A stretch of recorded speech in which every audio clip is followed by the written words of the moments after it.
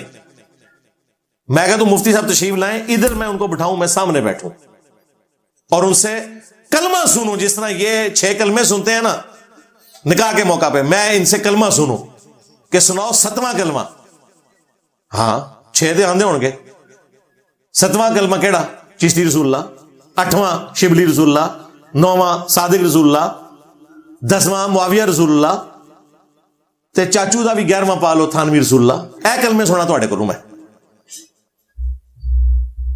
پتہ لگ جائے گا پھر کون ختم نبوت ہے کام کر رہا ہے. مفتی تقی عثمانی صاحب آئے, یہاں بیٹھے, میں سامنے بیٹھوں گا. خود نہیں آ سکتے, بوڑھے ہو گئے ہیں, کوئی بندہ لانچ کرتے ہیں ویڈیو بنا کے, اے آئی کی ویڈیو نہیں, اوریجنل. میں تیار ہوں بیٹھنے کے لیے. اور یہ تمہارے چیلنج کے اوپر بھگوڑے شاہ, تجھے بھی یہ جو تو کہہ رہا ہے نا بار بار کہ مچھ نو آگ لانا, مچھ چھڈ, مچھیں تیری ویسے ہی منڈیاں جاڑیاں نے. اور اس میں وہ کہہ رہا ہے کہ جی ہم نے وہ قادیانیوں والا فیصلہ واپس کروا لیا. میں بار بار کہہ رہا ہوں تم لوگ مجھے اس طرف لے کے جا رہے ہو کہ میں زبان کھولوں گا نا تو پاکستان کی اسٹیبلشمنٹ کے لیے بھی مشکل وقت آ جائے گا, سپریم کورٹ کے لیے بھی مشکل وقت آ جائے گا, اور تمہارے اوپر بھی مشکل وقت آ جائے گا. میری زبان بند رہنے دو. تمہیں پتہ ہے کہ کیا فیصلے کے ساتھ ہوا ہے, اسی دن ہی تمہارے لوگوں نے بتا دیا تھا کیا ہوا ہے فیصلے کے ساتھ. تمہارا جو اس وقت فرنٹ فیس ہے نا, جو پی ٹی آئی کے بھی وہ بنے ہوئے ہیں فرنٹ فیس اس وقت, حامد رضا, اس نے سپریم کورٹ کے باہر اسی دن تقریر کر دی تھی. اس نے کہا تھا یہ کوئی نہیں ہے پیرا حذف کرنا, تفصیلی فیصلے میں پتہ چلے گا کیا ہے, کیونکہ وہ ایک چیز دوسرے کے ساتھ جڑی ہوئی تھی. اس وجہ سے میری زبان بند رہنے دو. منو جان بوجھ کے تسی کہندے ہو کہ میں بولاں تاکہ تسی منو کو میں قادیانیاں دا سپورٹر ہاں. میں نہ قادیانی دجال نو مندا جے, نہ چشتی دجال نو, نہ تھانوی دجال نو. میری زبان بند رہنے دو. ہاں ٹی ایل پی کی پبلک کا کام ہے کہ ان چندہ خوروں سے پوچھے کہ وہ سپریم کورٹ کے ڈیسیژن کا تفصیلی فیصلہ کدھر ہے, اور وہ سارا آ کے بریف کرے ویڈیو میں. مفتی منیب الرحمان آ کے پڑھ کے ایک ایک چیز کلیئر کرے کہ کیا اس نے ریورس کروایا فیصلہ. پیرے حذف کروائے ہیں, ریورس نہیں کروایا, اور تفصیلی فیصلہ آنا ہے. پتہ نہیں آ گیا نہ ہوئے تے انہوں نے دبا لیا ہوئے تے آ کے پبلک نو کرو. ہمارے نزدیک تو خواہ غلام محمد قادیانی دجال کی تفسیر ہو یا تمہارے بڑے بابوں کی لکھی ہوئی دجالی تفسیریں ہوں جن میں قرآن و حدیث کی تعریفات ہوئی ہیں, ہم تو کہتے ہیں سب کے اوپر پابندی ہونی چاہیے جو تعریف شدہ ہے. ہاں جہاں قرآن و سنت کوئی کوٹ کرتا ہے وہ کوئی کافر بھی کرے, قرآن کے ترجمے کئی کافروں نے کیے ہیں, وہ آپ پڑھیں, کوئی مسئلہ نہیں. تعریف کو نہیں ہم برداشت کریں گے. وہ میں نے پوری ویڈیو ریکارڈ کرائی ہوئی ہے, کدھر کدھر دیوبندیوں نے قرآن میں تعریف کی ہے, کدھر بریلویوں نے کی ہے ترجمے کے اندر. تفسیر نہیں, ترجمے میں بھی تعریفیں کی ہوئی ہیں, اور شیعہ نے بھی. وہ میں نے ساری چیزیں ہائی لائٹ کی ہوئی ہیں. منو اس پاسے نہ کھڑو, ہاں تو پتہ میں جو زبان کھولنا تھا میں پھر کچا کھا جانا. تو اس میں بھی اس نے نا وہ ذکر ایویں ایک چونڈی ماری اس کے جی وہ اسی پھر کرا لیا نا, اور چل تو کرا لیا, تو 1 کروڑ روپیہ لایا سی نا تو باہر نکلنا, ہوں دینا گرفتاری کرا ضمانت.